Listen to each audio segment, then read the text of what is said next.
Welcome to ND and Me, a podcast to share NDers' lived experiences. Hi, Khushboo.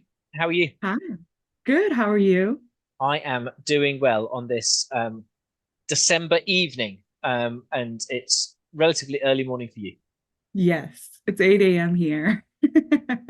Fantastic. So, for those people who don't know, did you want to introduce yourself to our viewers and listeners? Absolutely. So, hi, everyone. Hi, viewers. I am Khushboo Chabria. I work as a program manager at Neurodiversity Pathways, which is a program under the umbrella of Mission Services at Goodwill of Silicon Valley. And our tiny program works with neurodivergent job seekers to help them gain the skills and competencies in order to follow their career dreams. And then on the other side of it, we work with organizations to provide trainings and to support neurodiversity inclusive hiring. A little background on me, though, is that I actually started working in the neurodiversity space right after college. And I started an ABA actually, which I know some people have some views about, which we can talk about further. But essentially, even while working in ABA as a therapist, supporting families, working with children, working in clinics and school districts, I didn't discover my own neurodivergence till the age of 30. And it was at the point where I was already a burnt out clinician. And no one had warned me that my job was going to change so much from, going client to client to client to client, solving novel problems on the go, to spending all my time with spreadsheets and fighting insurance companies and dealing with office politics.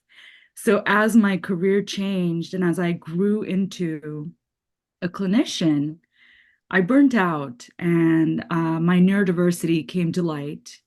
I thought that I was just depressed, but it turns out that I was also misdiagnosed with bipolar disorder. I had previously been diagnosed with generalized anxiety disorder. And I just happened to be lucky enough that I had a therapist who was keen enough to ask all the right questions to do the ADHD testing. Once that had happened, I very quickly discovered that the field I was working in was not neuroinclusive. So I struggled. I almost wrote a dissertation about how the ABA industry needs to be changed. But my dissertation chair literally told me to walk away from that because he said, Kush, it looks like you're writing a book about how much you hate your industry and how much you hate your job. And I wanted to be the kind of person who solves a problem rather than pointing a problem out and shouting about the problem all day long. So I ended up very ironically hiring a career coach myself to learn how to sort of transition into a new field, how to sort of gain credibility in a new industry, how to sort of build a brand around that, how to sort of gain connections, how to do the networking. And somewhere along all of that networking, I ran into my manager at Neurodiversity Pathways. And when I met him, I actually cried to him the first time I spoke to him, which is funny now because I realize how traumatized I was and how scared I was to even put myself in a new work environment after so many challenges. And he hired me on the spot as a volunteer. And I've been at Neurodiversity Pathways ever since. He told me that I could leave as soon as I got another job in diversity and inclusion. And at that point, we were all volunteers. So I was just doing it to gain experience. I was just doing it to learn.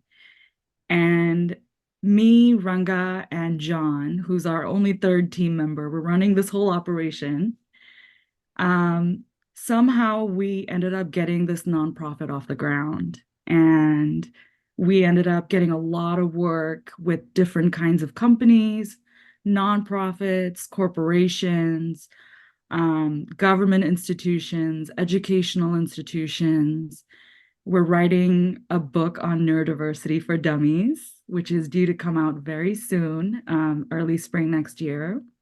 And we're just wrapping that project up. And we're going to be writing some more, and we're going to be doing more work with the government. So I ended up hiring a career coach for myself when struggling with my own neurodiversity. And then I ended up becoming a career coach and creating a whole branch of how we do career coaching for neurodivergent people in today's century, in today's time. So that's a little bit of the backstory. No, that's a very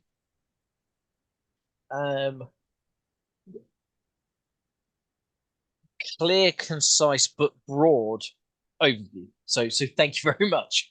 Yes. So what got you into ABA in the first place? So actually what had happened was I was pre-med when I was in college. I wanted to be a doctor. And I always wanted to work with people with disabilities because I have several family members with disabilities. And I'm the kind of person in my family where I've always been the empath. I've always been, the person who was, attracted to really helping and really advocating for people within the family and within our community as well. But it's so funny because now that I look back at it, I realize how much of that is my ADHD. But I learn very literally. So I have to see something to know how it works. And here in the US, you have to do so many prerequisite courses to get into med school. So every time I was in a course like calculus or physics or organic chemistry, where they say, imagine this line goes forever. This is infinity. Imagine infinity is divided by infinity multiplied by 0. What does this mean? I'm like, Nothing, I just couldn't because see everything it. divided by 0 is 0. Yeah, and many times the answer would be 0. And I'm like, why did we do this? So I was really struggling in school. And I had done a major in human development. So I had studied psychological development, social development, cultural development, all of the different types of development that a human goes through. And it was a pretty broad degree that I had, so I could go in a lot of different directions. And when med school didn't work out, I thought, okay, psychology is the best place to go.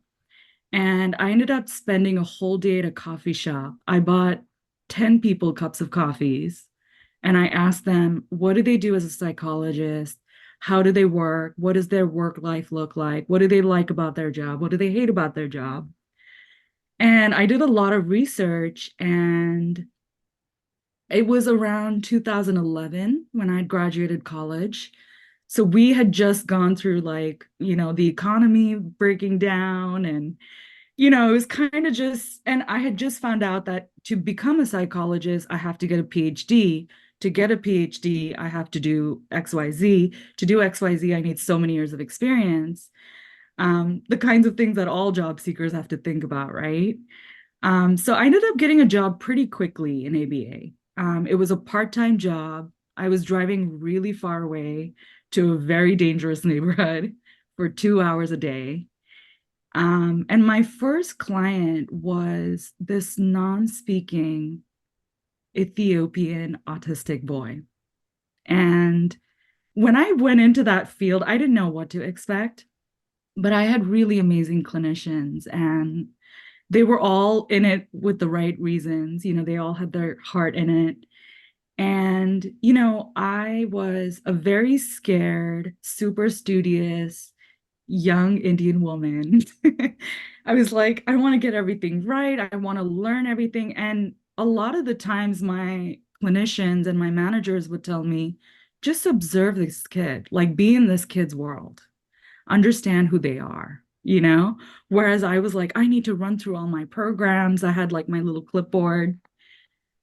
And I was so scared because nobody in that family spoke English, right?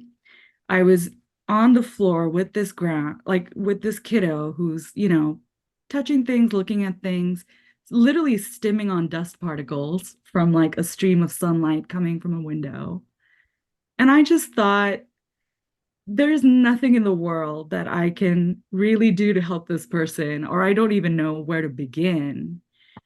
And a lot of the advice that I got as a young therapist was just to be in that kid's world and to understand them and to play with them and to be their tickle monster and, just have fun. And it was so beautiful because I'd only done it for 3 or 4 months.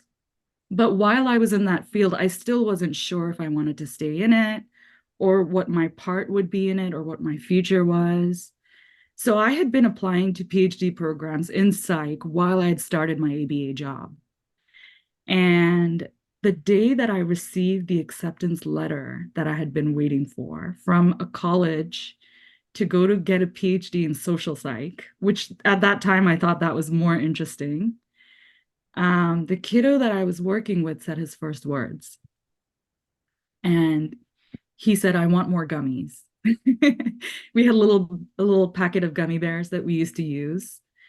And it was like overnight, this little kid went from not speaking at all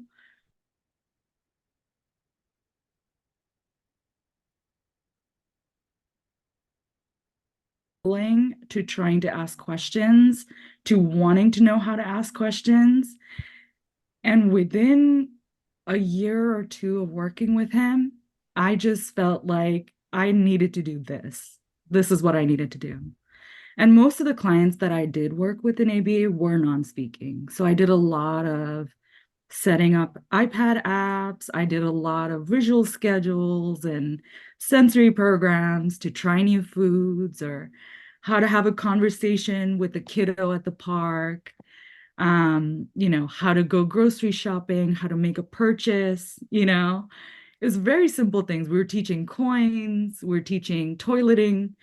I have taught more neurodivergent children toileting than I would like to admit because I cannot tell you how many bathrooms I've been in and how many people I've helped with those kinds of skills like dressing and tying shoelaces. So once I saw the success with that client and I saw like what a difference it could make in someone's life and someone's family, I really thought that that's what I should pursue. And it's really funny because before that and after that, or during that, I should say, I had been lobbying for Affordable Care Act, which is known as Obamacare. So I'm a little bit of a lobbyist as well. I have a lot of different lives I've lived. You'll notice that as you speak with me.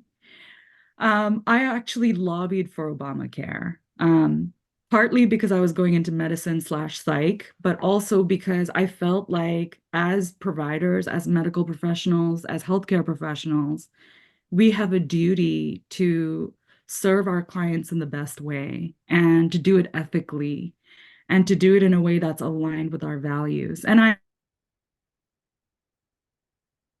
So I went to Massachusetts to get my master's in ABA. After I did my master's, I did a fellowship called LEND. It stands for Leadership and Education in Neurodevelopmental Disabilities. And that group is actually funded by the federal government.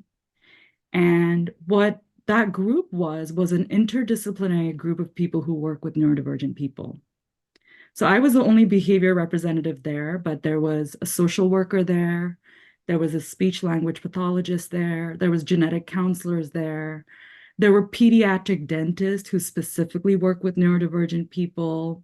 There was clinical psychologists there. There were pediatricians there. There were researchers there. There were people who were creating the assessments for autism there, right? So it was a wonderful, really interdisciplinary group that I learned a lot from. And I knew that whatever I did in ABA wasn't just going to be ABA. It was going to be how do we make how we deliver services, how we help these people, this population in the best way possible, in the most family-centered way. And I came back to California feeling really optimistic that I was going to be doing amazing work and it was going to be wonderful. And I was like, this is great. I have a career now. I have a master's degree. I'm board certified. It's going to be great. moved back to California, and by this time, Obamacare had passed, Affordable Care had passed, which is great because that means more people, more families have access to services through insurance. And here in the United States, every healthcare service, if it's not covered by insurance, it's inaccessible to most people, right? But what also happened with that is that the field blew up, right? Companies were buying companies out. I was given a spreadsheet that said the quality of our services was going to be measured by billable hours and how many reports we submitted on time and things like that, which I didn't think had anything to do with the quality that I was providing to my clients. You know, I was written up for missing sessions when a family that I was working with was dealing with a death in their family. And I was like, what? Is this quality services? Because it kind of started to feel like everything became about billable hours. And I was told I was going to have a caseload of 10 to 15 in a specific region, so I wouldn't have to drive so much. I ended up having 33 cases. I was driving everywhere. I was eating in my car. I was sleeping in my car. I was completing my doctorate at the time, so I was just dying. And, you know, I burnt out so fast because I was very much about, you know, helping my colleagues and being collaborative, but it just felt like the systems that I was operating within weren't aligned with who I am anymore. And so I slowly, you know, started to like figure out what I should do. I ended up in a therapist office, ended up getting the diagnosis. And I went back to my job at ABA and I said, well, you know, this is what I've found out, and I have ADHD and I need help.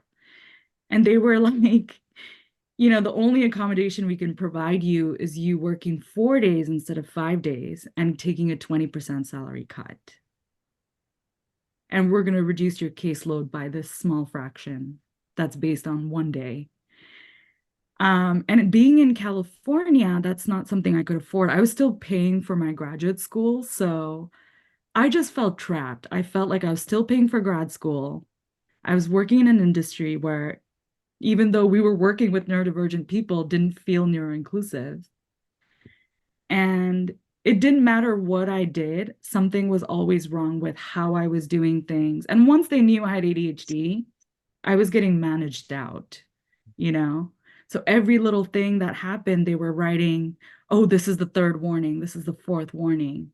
And things like that kept happening. So I ended up leaving that fully. I ended up becoming an assessor for a while. So I just did assessments where I'm meeting people for the very first time and they've just got a diagnosis. I'm the first person they see. I'm holding the parent's hand and I'm like, there is nothing wrong with this kid. This kid is perfect, just as they are. And you have to love them, you know, because that's your job. That's literally what I felt like my job was in that field, in that position. I started a parent training program. I tried to start a dating program for neurodivergent youth. I Good luck. started working at a clinic. I started working at a school district. At that school district, I found out that people with disabilities were getting suspended for having behavioral problems.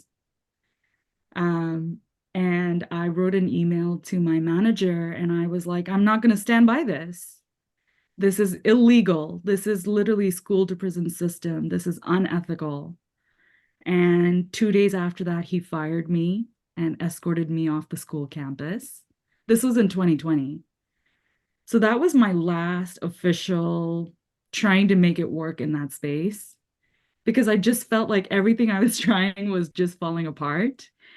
And that's when I hired the career coach. So it's been, I think my journey with working with neurodivergent people, being around neurodivergent people, pursuing a career in this space has been so rocky because of my own understanding of my neurodiversity, which I don't think I really got the room to understand or develop or be guided through or be supported with.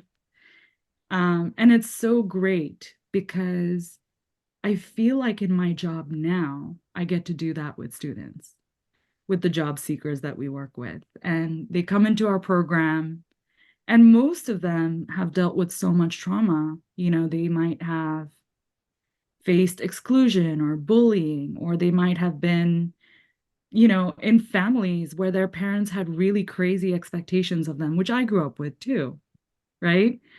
Um, so it's funny now looking back at it, I get to be in a room where I get to sit alongside neurodivergent people who were in my position, you know, just a few years ago, and say, you know what, you did nothing wrong. Like, there's nothing wrong with you. You struggle with this, you're great at this.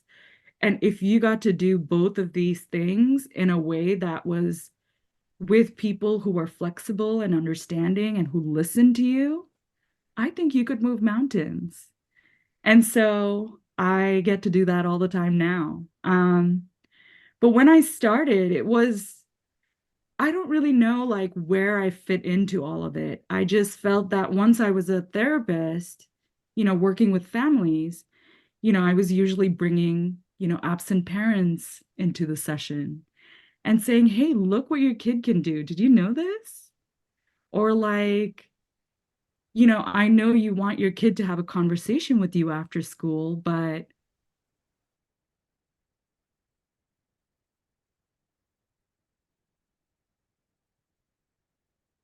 if you actually spend a little bit of time with them and understand who they are as individuals, as humans, you can have a relationship with your kid. Let me show you how, you know?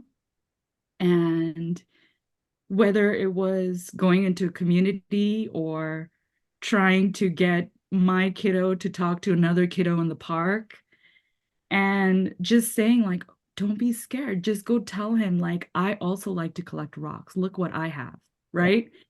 Things like that. And you know, it's just it's been a journey. I feel like it's been the most fulfilling thing. Like I feel like I was born to do this.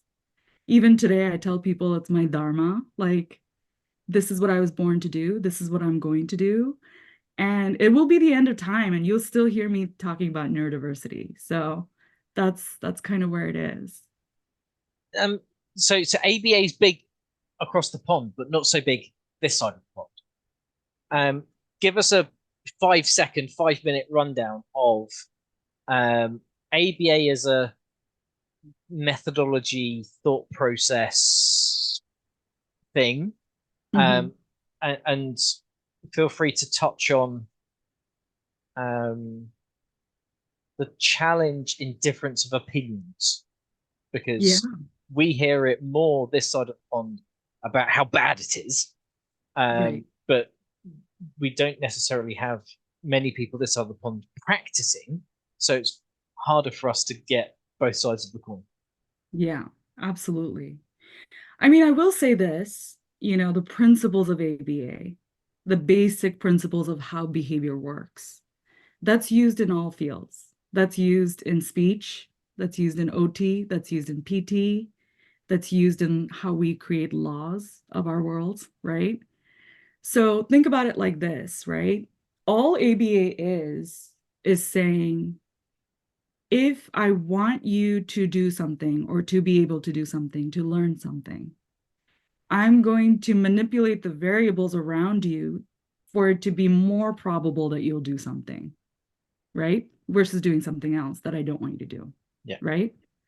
So with kids, you know, when I walk in as an ABA person, as a clinician, I should say, what I'm looking for is where is this kid at right now compared to their same age peers in terms of independence, in terms of social skills, in terms of their ability to communicate what they need, in terms of their ability to get their needs met, to ask for what they want, as well as in terms of them accessing their environment in the best way possible, right? So the first thing you do as an ABA person is you're assessing the environment. You're looking at the family unit. You're looking at what supports are here already that are not artificially going to be brought in by me, but what's already here? What relationships are working? What reinforcers are working? What routines are working for this child, right? And based on where same age peers are, what are the parents' goals, right? What do they want the kid to be able to do? Literally every young kid that I've worked with, their parent has said, I want them to be able to talk to me after school, tell me how their day went. I want them to be able to go to the potty and me not having to do all of that at this age or at a later age, right? I want them to be able to dress themselves, or I want them to have more friends, or to be able to, like, play with other kids, because when I go to pick up my kid from school, they're by themselves alone in the playground. Those are the kinds of things that parents come with. And or it'll be things like, I want them to try more foods. They only eat plain pizza without sauce and without any toppings, right? It's And just those are bread. the kinds of, yeah. So a lot of what we did is, so for the skills that we teach in the home, like independent self-care skills, all we're doing is we're taking that skill, we're breaking it down into steps, right? So hand washing, turn tap, put hands underwater, get soap, rub hands, like literally step by step by step. The first thing I would do is watch the kid do everything from beginning to end, and I would see which steps need a little bit more help, which steps are not known, and which steps is the kid naturally doing on their own. And there's different ways to teach a skill like that, from top to bottom or from bottom to top. So it could be that I, prompt a few of the steps and I go hands off so that the kid finishes doing it independently, or I let them start independently, help them with the last few steps, or I only help them with the steps that they need help with. But the goal of ABA is to get that child to be independent in whatever it is that the parent and their family needs them to be able to do, and what's also appropriate for their age, right? So, learning new games, tolerating how to lose in a game. These are all things that, not only help that child access their peers and have, friends as a kid, but it also helps them avoid behaviors by learning sometimes you're going to lose, sometimes you're going to win. But if I'm super rigid about winning, and if I lose the game, I'm going to smack this game board across your face and scream and run out. Right? So in ABA, I might have a situation where I'm playing a game with the kiddo and I will win on purpose. And I'm like, it's okay. You won last time. I won this time. It's all good, and we're teaching self-regulation strategies. And then I will literally ask the kid, are you feeling a little upset? Why don't we do something fun? Let's have a dance party now, like just breaking things up. And as a clinician, as a therapist working with these children, my goal was to get them to not feel like something's wrong with you because you're having this behavior, but saying, hey, we all feel a little frustrated sometimes. Here are some words that you can say when you are frustrated. So I used to have a visual called a mad list, and it literally says things like, gosh, this sucks, or like, this stinks, or I'm done, or I need a break for the days. And I taught my kids how to say those words because I'm trying to reduce their behaviors and give them alternate forms of behavior. And so we have this thing in ABA called a fair pair rule, where you don't take anything away without putting something back in. Meaning, if I'm taking away your ability to have a tantrum, I'm giving you the appropriate things you can do to deal with whatever that situation is, right? ABA's rules, like, what happens before behavior and the consequence, right? That applies to us in every arena of our life, right? If I go outside and I start speeding, I could get a traffic ticket for speeding. But again, if I didn't know what a cop car looked like, and anyone could be a cop and I could get a ticket anytime, my behavior is going to look different, right? Same thing with cues and, like, visual things that we use. When you go to a traffic light, you see the red light, you're supposed to stop. right? I would use red light, yellow light, green light to teach things like what is inappropriate behavior from someone else, what is appropriate behavior from someone else, and what's in the middle, right? So when you give these other things that don't make any sense to a neurodivergent mind, these cues and things, markers, so that you can understand what to expect and how to sort of thrive in your own environment, how to get your needs met, and how to ask for what you want, I'm essentially empowering you for life, right? So I know that a lot of people think that ABA is very punitive. And I'm not going to say that what people are saying doesn't have validity or truth to it. Obviously, it does. I think that when people are in a position where they can control someone's behavior, there needs to be really strong boundaries to how that's used, how that's applied, how that's worked on to help that family. And unfortunately, I feel that what happened with ABA is that it was already a really great service. And before, it used to be funded by government agencies. So it was funded by the federal government. And it wasn't funded by private insurance companies. Once you bring private insurance companies into it, now this industry is a money-making cow. You know, our company that I worked for got bought by two Jewish brothers who lived in Texas, who had nothing to do with our field. They had no background in our field. And they came in, they created KPIs. It became about billable hours. They changed everything. Everything became on an app, on an iPad, on a computer app. We used to take handwritten notes and like qualitative data. But now the system had changed and the way we were doing things was super rigid and it was supposed to be like mechanical. But really, we're working with humans. We're working with human beings. And it's very complex. Like, I can't put in a data sheet what I would be able to explain in what happened in a situation, right?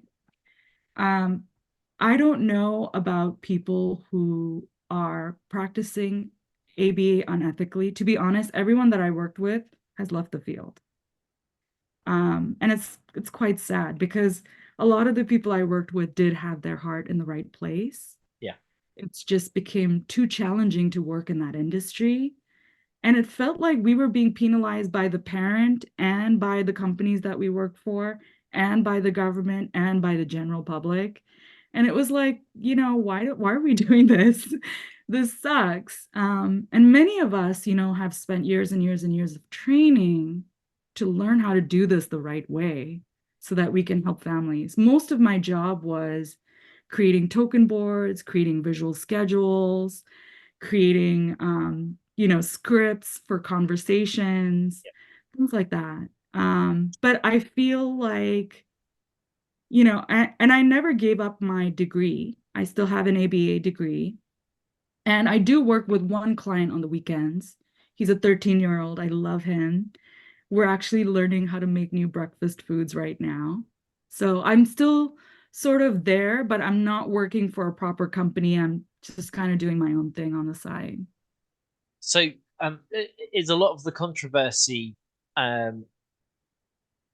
either misinformation or bordering on malpractice, and that leading to this understanding or air of understanding, a bit like NLP. So 20 years ago, neuro-linguistic programming was people melting your minds to get you to do stuff that you don't want to do. Right. You know, salesmen being trained in NLP because then I can make you buy. Right. Yeah. I don't think I can make anybody do anything because there still needs to be some will. Now, we can create desire, we can create an appreciation for an outcome, and with that will come a change of intent and a willingness to change. Yeah. But I mean, you know, I will tell you. I can feed that, but the spark of the fire has to be in the person. Absolutely. So what you're doing when you're manipulating those variables is changing the motivation, right? So if I'm working, and let me tell you the kind of issues we're talking about here, right? A non-speaking autistic person, okay? Non-speaking, learning how to brush.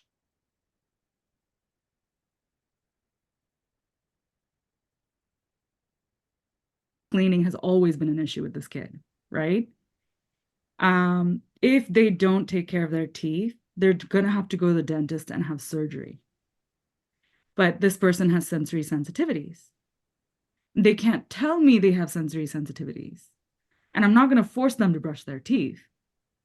But what I can do is I can buy a toothbrush with softer bristles, and I can get a toothpaste that's strawberry flavored, and I can have a whole thing planned after the toothbrushing. And I can create a visual that says first toothbrushing, then this game that you love, right? And you can play it for as long as you want, right? But I can do all of those things, but even then, it's not going to happen overnight. A lot of these programs that we're talking about take months and months and months. You know, I did a hair cutting desensitization program. Literally, all we did for a few weeks was just put the kid on the chair with their iPad, and we just made scissor clicking sounds around him. Okay, cool. He's good with that. All right, now we're going to spray a little bit here. Oh, good job tolerating spray, you know?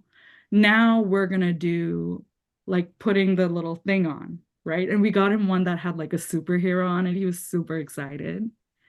Now we're going to add another thing to it. And so again, we're constantly changing variables. It's very scientific. And people think that we're just working on behaviors, but most of it is skills. The behaviors happen because of sensory sensitivity sometimes. It can happen because, you know, hey, I don't want to do homework, but I have to do it, you know? Things like that. And so it's challenging. And you know, we're also dealing with family dynamics. So as a clinician entering somebody else's home, I'm now operating under their family's rule, right? Sometimes I had grandparents who didn't know about the neurodiversity. They thought I was some random babysitter. A lot of times I had dads who were like, why are you letting my kid do this special interest? Because this is a boy and this is a girl's activity. Like, how do I deal with all of these nuances as someone who's in this space? But I will say that in terms of what you said with the misinformation to malpractice sort of spectrum, I feel like there are people who have done things they shouldn't have done, unfortunately. But just like every field, you know, like if, for example, one lawyer is corrupt, we don't say all lawyers are corrupt, right? If one doctor has a malpractice suit, we don't say all doctors are awful and nobody should go see a doctor. And unfortunately, I feel like that's what happened in ABA. You know, I do feel that as a field, we did an awful job of teaching people what ABA is. We talk about this a lot in the ABA field, is the dissemination of ABA. And we didn't do it well. And, you know, again, what we knew about autism 15 years ago to what we know now is wildly different. Or even 5 years ago. Even 5 years, even Yeah. 2 years ago, even 1 year ago. So, like, how are you expecting this field that's trying to help to get out of this situation if you're not even giving them a chance to improve? And that's kind of how it felt. Like, you know, I just completed my recertification last year for my BCBA certification.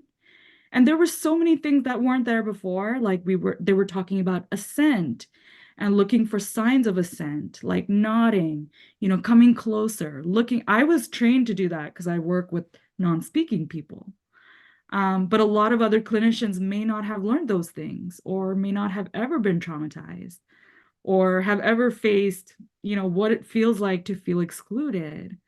But I do feel that whatever the case is, you can't look at a whole field and say, all of this is wrong because of these few stories. Well, unless they're lawyers.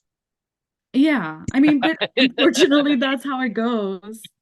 And you know, I will tell you this, when I started my job at Neurodiversity Pathways, there are neurodivergent people who reached out to my manager and asked him to fire me because I have a background in ABA. And I don't do any ABA in my work now. You know, I'm a job coach.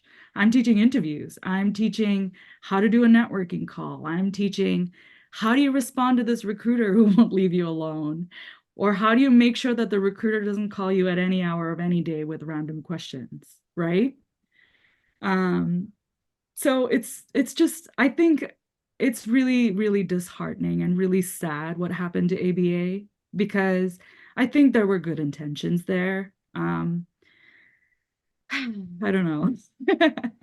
I feel that if there was more understanding, if there was more acceptance, and if there wasn't already so much stigma around behavioral stuff, like words like punishment and reward and all of that, I think that we could have gotten to a place where we could tell people like, hey, do you use a Fitbit? You know, do you use an Apple Watch? That's tracking your behavior, you know? Are you using a Google Calendar? You know, that's using a visual schedule. Like, these are all things that we use. Yeah. These are part of our lives. But for children with autism, those things are not there. And that's why there's a whole field to help them navigate that, right?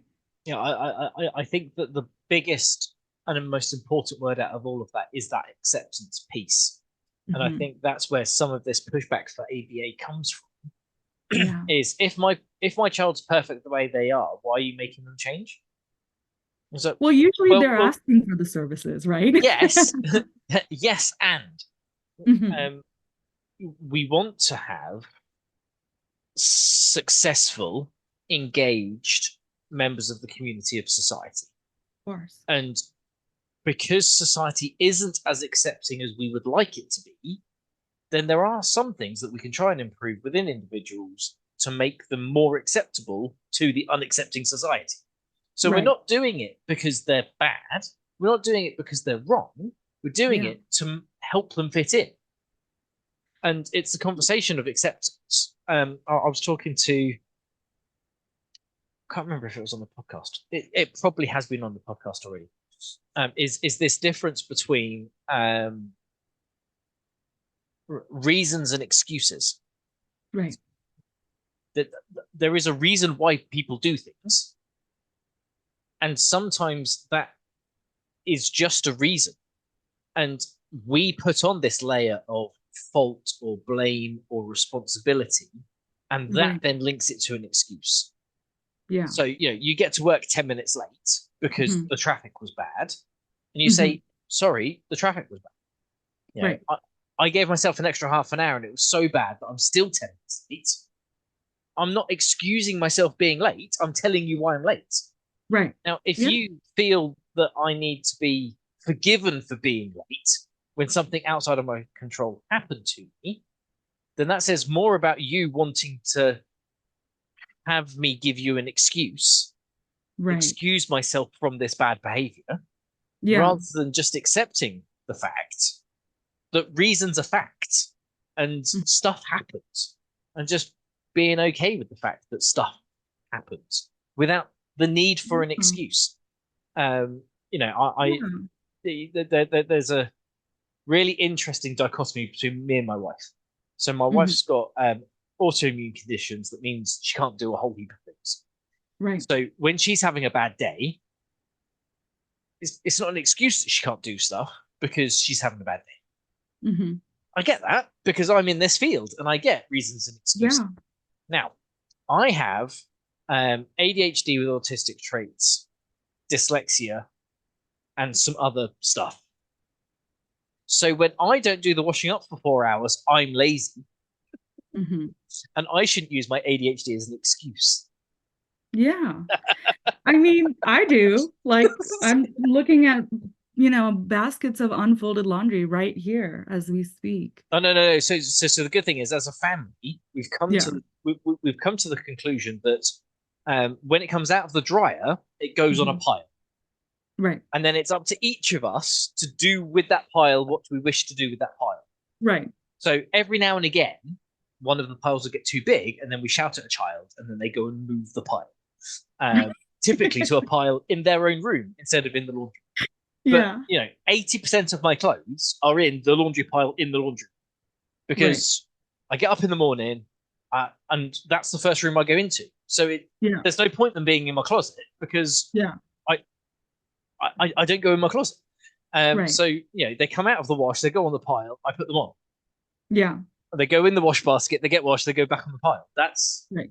I don't even know why I have a wardrobe. I should just have a pile in the laundry. You know what? I was just thinking about that. I want to get one of those, like, just a closet full of buckets where I could toss things in. Yeah. I think it would be better for me, IKEA do foot square foldable buckets. Absolutely not. So absolutely yes. So and then we got some kids' toy drawers. Mm-hmm. So we've got like the kids' PE kits and school uniform in drawers. Yeah. So they can just come down and go, I need a t-shirt, drawer t-shirt. Right. And then me and the wife share 2 piles. Yeah. It's 1 pile. Yeah. It starts off as 2 piles and it ends as 1 pile. And then on the other side it's girls then boys. So each of them know where their stuff is until it gets washed and gets put in the wrong pile.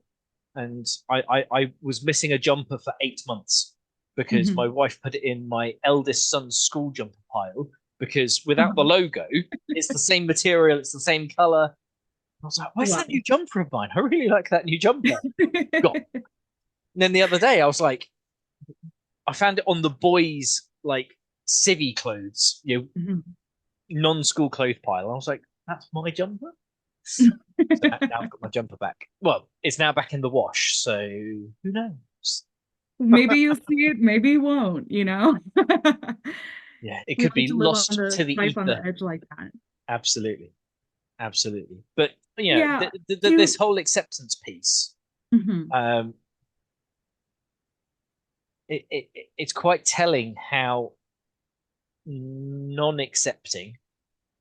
What's another word for non-accepting? I don't need to chase that rabbit. Just stop. Members of our own community, also aren't very accepting. Absolutely. I mean, to be honest, a lot of my conversations with parents were, I know you need this from your child, but this is what your child can do. This is what your child is going to do. So can we meet halfway here? Like, it's not going to look exactly how you want it to look. We're not going to be doing all of the homework after school. We're going to be breaking it up into 10 chunks. That's how your kid's going to do homework.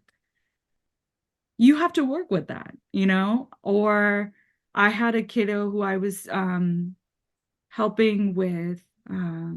He himself was embarrassed about his stims.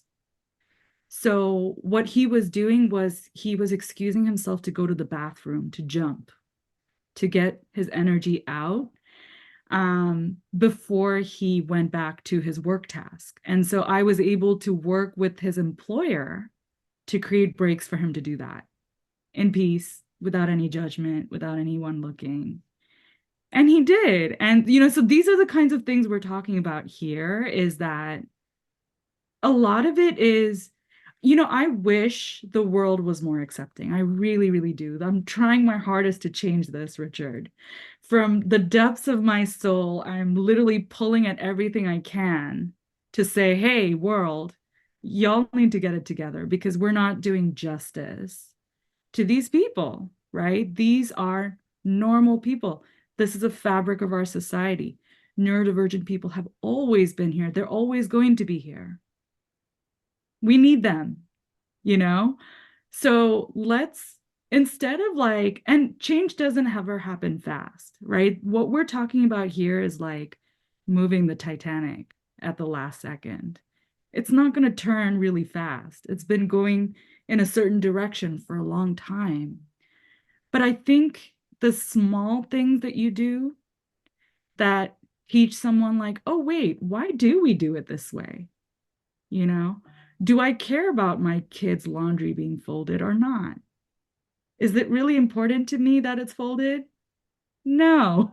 In the larger scheme of things, it's not. And I had to talk to parents about those kinds of things too. You know, I know you want the chores to be done this way, but they're not going to be done this way. They're going to be done this way instead. What do you think? Would you rather them be done your way or not done at all? Because if you want it done your way, they're not happening. But there is a way that you can get to an answer, and that answer isn't the way you got to the answer. So, when I deliver, my introduction to neurodiversity sessions, I put up the number 42 on the screen, and I ask people, how do you get to 42? Right. What's the first thing that comes to your head when I put up the number 42? Right. And there's literally infinity ways to get to 42. Exactly. And the point of that is that neurodiversity. Now, 42 is quite a well-known number because of Douglas Adams. So loads of people go to Douglas Adams. And I'm like, that's fantastic. And the whole passage around 42 and understanding Douglas Adams and why he chose 42 is that Marvin then also makes a joke to say 42 is, I think it's 6 times by 9 in base 13. It is. So 6 times by 9 is 42. No, it's not. Well, it is. You're just not counting it the way I'm counting. Right. I mean, there's a lot of this, right? So, and I did a lot of this with educators when I was in the school district, saying, well, this kid is going to struggle with this, but here are some environmental changes we can make. Maybe let's tie a rubber band around the desk so that this kiddo can have something to do with their feet while they're in the classroom. You have to be okay with the sound of that. There's only so much we can do, but it's like people have to be willing to make changes in how they expect neurodivergent people to show up for neurodivergent people to be more included, right? And this is what we deal with companies as well. We have a neurodiversity awareness session, right? Which, by the way, you could easily go and watch us do on our LinkedIn page. It's already posted as one of our most recent lives. But before this, we offered it for free every month. And it was literally like, come see the whole presentation before you decide to buy it for your organization, right? Because we care that much about people understanding how to be inclusive of neurodivergent people in the workplace. And in that presentation, we repeatedly tell people, like, it's not that hard, but you have to be willing to look at things differently. And let's be honest, whether we're talking about teachers or educational institutions or family members or community members or other peers, and also like your managers, your colleagues, all of those people, every single person in that unit has to be willing to look at that neurodivergent person like they aren't lacking anything, for that neurodivergent person to feel like, wow, I'm included, I'm accepted, I'm empowered, right? And maybe, but go on. I just mean to say that maybe that's a little bit of an exaggeration, but I do feel that, I get it as a utopian gold standard, but I think every single one of us can sit in a meeting and go, this guy, even if they're neurotypical, right? We can all think, I wish that guy was a little bit sharper. Yeah, absolutely. But like, what I mean to say is, I think that we can't be inclusive and create psychologically safe spaces if we aren't willing to look at ourselves. Absolutely. And how we are perceiving things. We have this thing where we talk about the lenses we wear of expectation and judgment. And before we start our presentation, Runga tells everyone, let's take those lenses off right now. Now we're going to do like including people for their abilities and accepting them for their differences. And it's so funny because in our team, John is autistic, I have ADHD. So every time I talk, John is like, oh my God, too much context. Stop it. And every time he speaks, I have a million questions because I want all of the context. And Ranga's neurotypical, but he has a son on the spectrum. So he understands a lot of, the intricacies of what's going on here. But we don't look at each other's differences as things that we wish were different. We look at it as quirks. Like, oh yeah, Ranga will tell us this concept of that's good enough because John and I are perfectionists and we want to do everything a certain way. And Ranga's like, it's good enough. Like, let's move on. It's good enough. I'm working with this apprentice. They're 18, just left college, or they're doing a degree apprenticeship. So essentially, they're learning and earning. We've co-developed this idea of half-arsing. So just give it a go. Look, what I'm doing it now. what I want you to do is catch up with your coursework. Yeah. But deep down that you can't give 8 hours to it because you're just going to get bored stiff. Yeah. So I'm not asking for 8 hours. I'm not asking for 1 hour. I'm asking for 15 minutes. Yeah. And if you can do 15 minutes every day for the next 2 weeks, that's 4 hours worth of effort. Right. And you'll finish that module. Mm-hmm. But that 15 minutes... I do a lot of that for my students. Yeah, that 15 minutes might turn into 20. It might turn into 40. It might turn into 3 hours because you get it, you jive with it, and you've got the energy to push through on it. Yeah. Or it might turn into 14 minutes, 58 seconds, and then you give up, throw your pen down, and run across the room. But just give it a go. Yeah. Half-arse it because at least you've started. Yeah. Yeah. And I struggle a lot with executive functioning, and it has more to do with the emotional and behavioral regulation part of it than it does with the cognitive regulation. But there's also some parts of cognitive regulation that I feel like I have time blindness. Like I don't know how long something should take at all. I will think something should take at least 5 or 6 hours, but I'll start it and it'll be done in 10 minutes. Or I'll think that something's just going to take a short time and I'll end up taking 3 days to complete it. So there's been a lot of that's gotten me in trouble with work, but I never knew I struggled with it. Yeah. So when someone told me I had ADHD, I was like, all right, I have ADHD. Now what? That's it. You're not sort of really well done. Here's a label.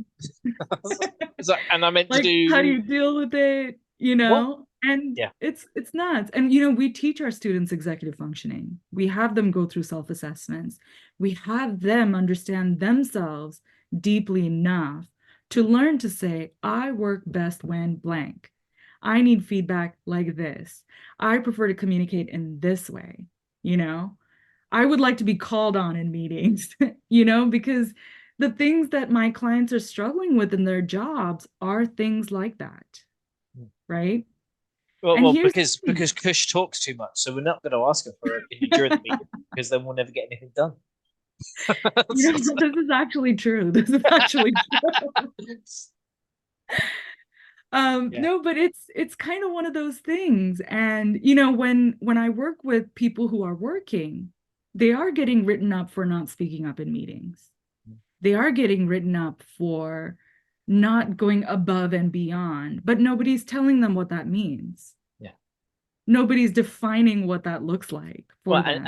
And we've seen some social media videos and stuff recently of the mock review or appraisal.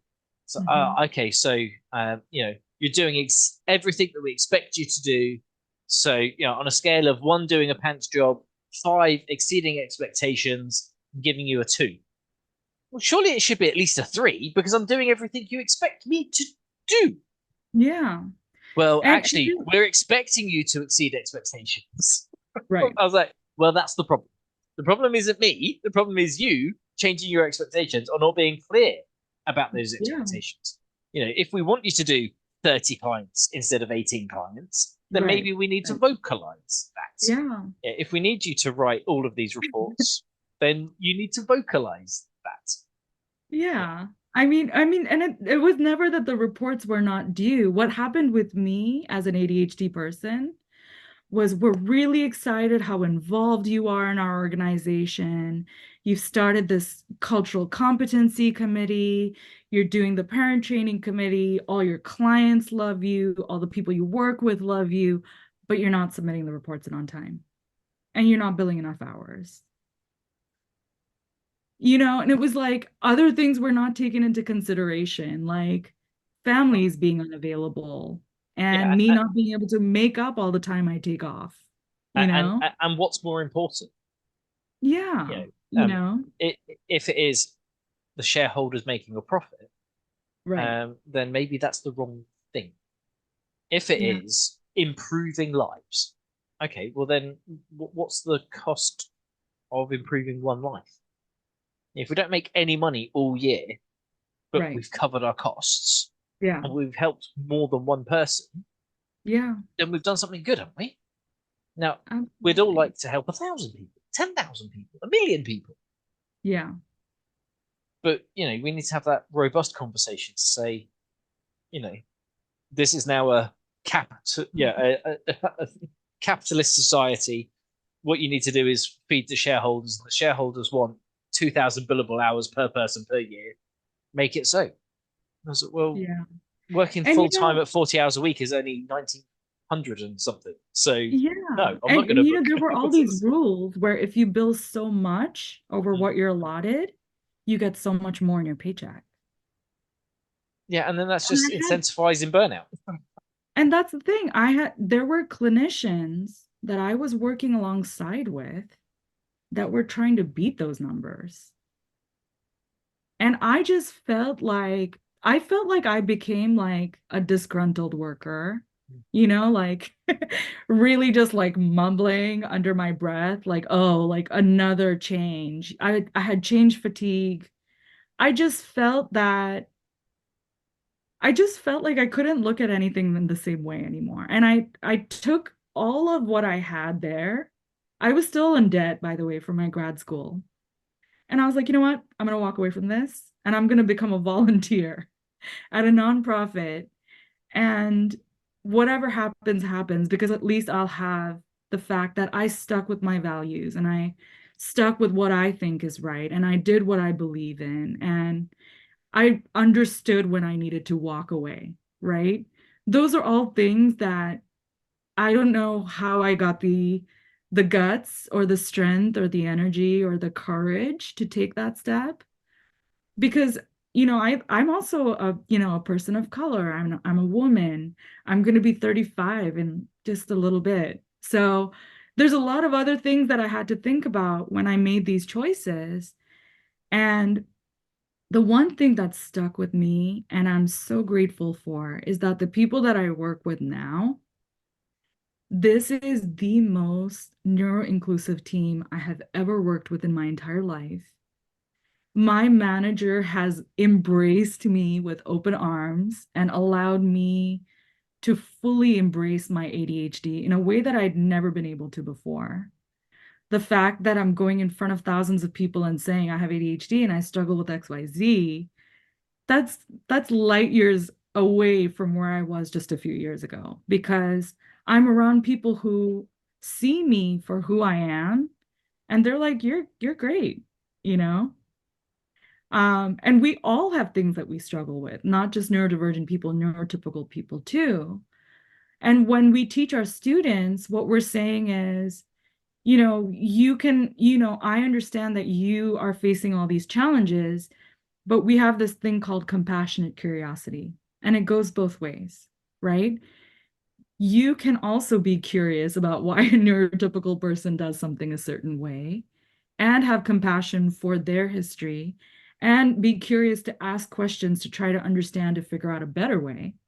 And same with the neurotypical person doing that for the neurodivergent person. So with every company, we're saying the same thing as well.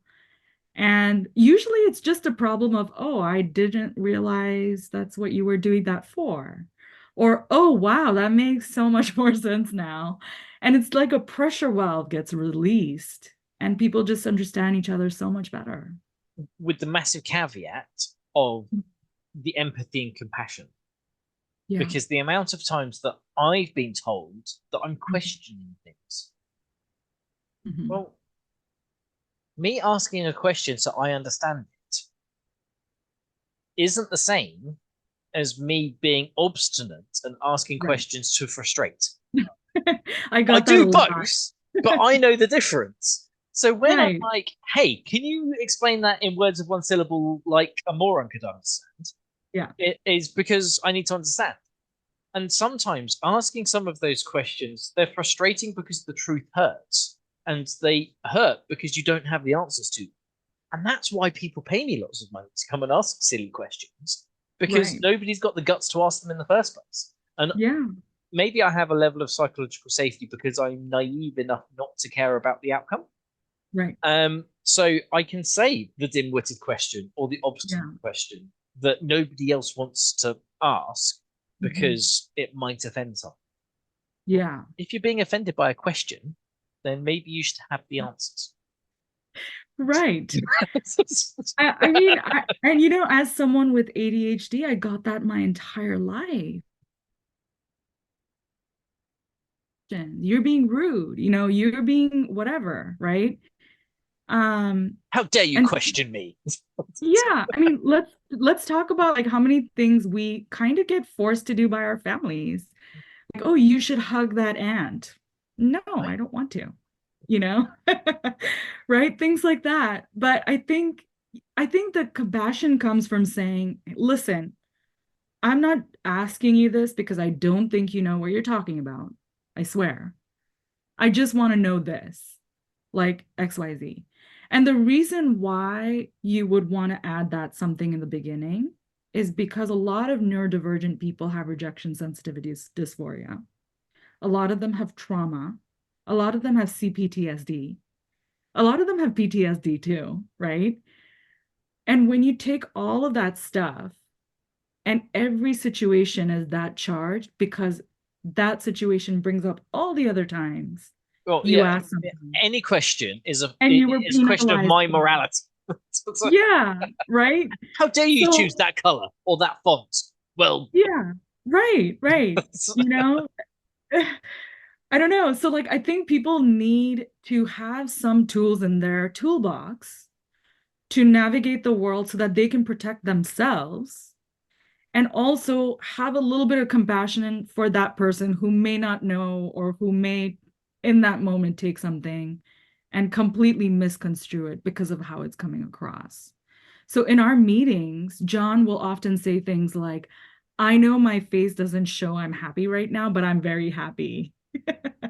Or like he'll say, I know, like one of our rules is, you know, when John is paying attention in meetings, he's doodling. If he's looking at us, we know he's not listening.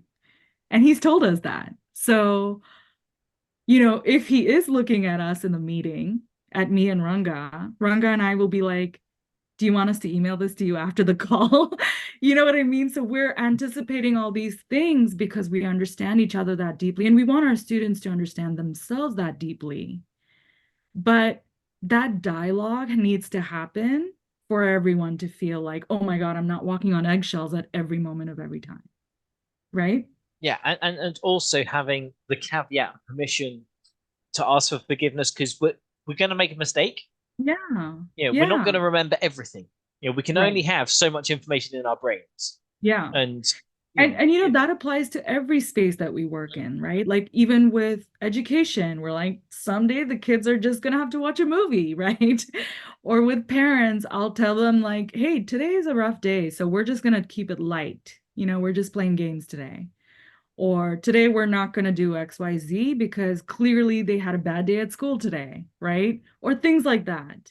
And same thing with work, you know, I think that you know, we have to look at how we work and how we ask people to show up to work.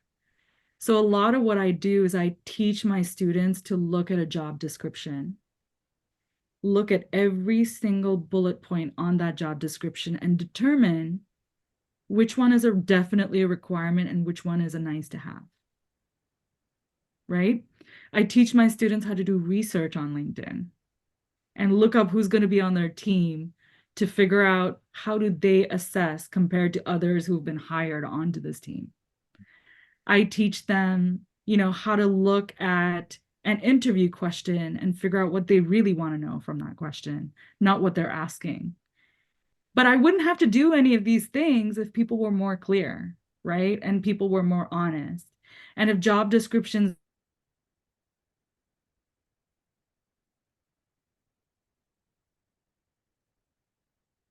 But this is the world we're kind of functioning in.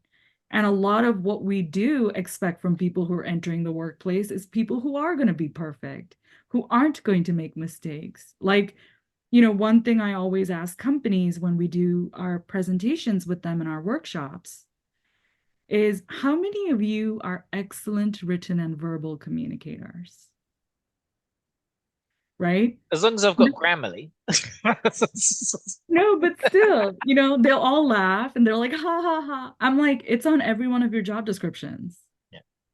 That's that one bullet, okay? That one bullet is 90% of my students not applying to your job. Why are we doing it like this? It's like a lot of times what we're asking of entry-level workers is 2 to 3 years of experience. Do you have a PhD and 20 years experience with this entry-level role? Thanks. Yeah. Like, do you have this technology, this technology, this technology, this technology, this technology? Like, and you left school in September. Yeah. And you didn't learn any of that in school, even though you have a computer science degree. Yeah, don't. This is the world we're in. So, like, I wish I had a better answer for you, Richard, about like how the state of things is and No, I think we've hit the answer, and it goes back to that acceptance piece. And so many organizations have run for decades, centuries, in a couple of cases, millennia, the way they currently run. And if it's not broke, why fix it? Okay, well, I'm not saying that it's not broken. I'm saying that it could be better. So why don't we look at how we can make things better? I'm not tearing it down. I'm not an anarchist. I'm not saying that we should start again. What I'm saying is that there are ways that we can enable more people to be involved. Now, I'm a pragmatist, an optimistic realist. There is no such thing as wholly inclusive. Agreed. You have to draw the line. Now, some people aren't going to be happy where you've drawn the line, but everybody has to draw a line. And that could be we have to keep looking at that line and saying, should we change where it is? Well, and we already do. Yeah, and we already do. We're already aware that it's not a line in stone. It's a line in sand. Absolutely. Or an ink trail in water. Right. That's a better one. But Jim Jeffries has got a whole bit about his granddad coming to terms with newfangled language. I think it's his granddad coming to terms that it's okay to be gay, and then people expecting his granddad to be on board and up to date with the trans movement. And Jim's like, look, it's taken him 80 years to be all right with the gays. Can we just give him a minute? The world is moving quite fast for a lot of people, and that there's also another conversation here about privileged beliefs is a term that I've picked up in the last year. If you're worried about where your next meal is coming from, you're probably less worried about all of this other stuff. Right. Because you just don't have the time, brain space, energy to focus on all of this other stuff. That's a whole other debate. So we've been going about an hour and 20 minutes. Is there anything that you've wanted to bring today that we haven't touched on? I do want to talk a little bit about our program for neurodivergent job seekers. I think it's literally something that I've put blood, sweat, and tears in, personally and professionally. We used to be a fully in-person program. We're fully online now. The entire program is offered over Zoom. It's a 17-week program for the first phase. It's called Career Readiness Training. And we're teaching everything from understanding your neurodiversity to growth mindset, 7 habits of highly effective people, executive functioning, coping and resilience. I actually teach all of the job development section. So I teach how to do interviews, how to do networking, how to do research. We also do a job development strategy and positioning. So we do all of the research on your goals, the opportunities that you're going after, what actions you need to do, what results and goals you're looking for yourself. And based on that strategy, we figure out how to position yourself in that industry. We also do teach how to do resumes, cover letters, LinkedIn profiles, portfolios, elevator pitches, personal positioning statements, as well as self-advocacy. We teach assertive communication, we teach conflict resolution, we teach team structure and dynamics, and we do powerful presentations and storytelling. And the last 2 weeks, we have a simulated workplace experience where our students complete projects and they get to work together, and we kind of teach them, we're there to tell them, hey, remember what we learned about conflict resolution? Looks like we're having a conflict, so how are you going to deal with it now? And then that program, the first phase is that. The second phase is 6 months of one-on-one coaching in order to get you into your career job. The third phase, which is another optional add-on, is if you want coaching while you are employed. If you're in the United States and you have coverage under self-determination from Regional Center, you can have the entire thing covered. If you're in California and you're part of Department of Rehabilitation or vocational rehab office, the whole thing is covered for you. If you're out of state and not in California, we will personally reach out to your local providers to work with them to get that to be free. All of it is on Zoom, so it's accessible to everyone. We have had people from many different states, as well as internationally, both be interested as well as participating in this program. And we actually built each course one after the other, starting in 2020. So this is the product of a lot of love and a lot of energy to supporting neurodivergent people into finding career paths that are aligned with their interests, their qualifications, their skills, and their strengths. And this is not just like, we're going to get you any job where you get a paycheck. This is, we want to get you the job that will make you feel really fulfilled and really happy, and in a place where you know how to advocate for yourself and you have the tools to take care of yourself so that you can show up as your best self. And if anyone listening is a part of an organization, an educational institution, a classroom, a nonprofit or corporation, an HR team, a management team, a leadership team, feel free to reach out to us. We are happy to speak with you about different things that we can offer. And we really are here to make the mission of making the world intentionally inclusive of neurodivergent people. So that's all. Perfect. And what an awesome way to finish. Thank So you. links will be down in the doobly-doo. Okay. I will sort that out.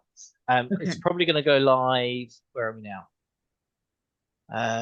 Middle to the end of January, Okay. somewhere there. Sounds good. I've got lots of editing to do between Christmas and New Year. Absolutely. And I'm sorry, just kept talking and talking, but hopefully you got everything you needed. That is the purpose of the pod, is to hear from like-minded, like-skilled, like-brained people. And sometimes great minds think alike, and often great minds differ. But yeah, it's about that. I think we need to start with tolerance. Yeah. You know, I agree. can we even just have people who are different in the same room without it being a problem? And then Right. once we're there, then we could talk about the next bit. Yeah, yeah. I mean, there's a lot of that I think is affecting the world right now, as a global community, as a community of humans. I think we can do a lot better of just recognizing that like people are not out there intentionally trying to hurt you, well, or some people are. some people are, but most of the time, there are a lot of well-meaning people that Just do it maybe badly. that just, do it badly, or they just don't understand how to even navigate their own mind and how distorted their view is for them to even be able to be in a space with you, share a space with you, share words with you, exchange words with you in order to get to common ground. And there's so much work to be done. So hopefully we'll be continuing to do that. Definitely look out for our book. It is available for pre-order. It is going to be available on audiobook as well. So we're writing Neurodiversity for Dummies. And it is going to be, it's mostly focused on neurodivergent people and their families. But we also are talking to community members and educational institutions and researchers and policymakers. So it's a little bit of everything. So it's a really, really cool title. Fantastic. And I will try and grab a link to that as well for Absolutely. the doobly-doo, which is the common internet usage of the description box underneath a video. Right. Because I've watched 3 videos that are like down in the doobly-doo. So, okay, doobly-doo it is. Absolutely. I'll also send you an email with a bunch of stuff and background information so you can have that on hand. Brilliant. Well, thank you very much for coming on. Thank you. So nice to meet with you at last. And you.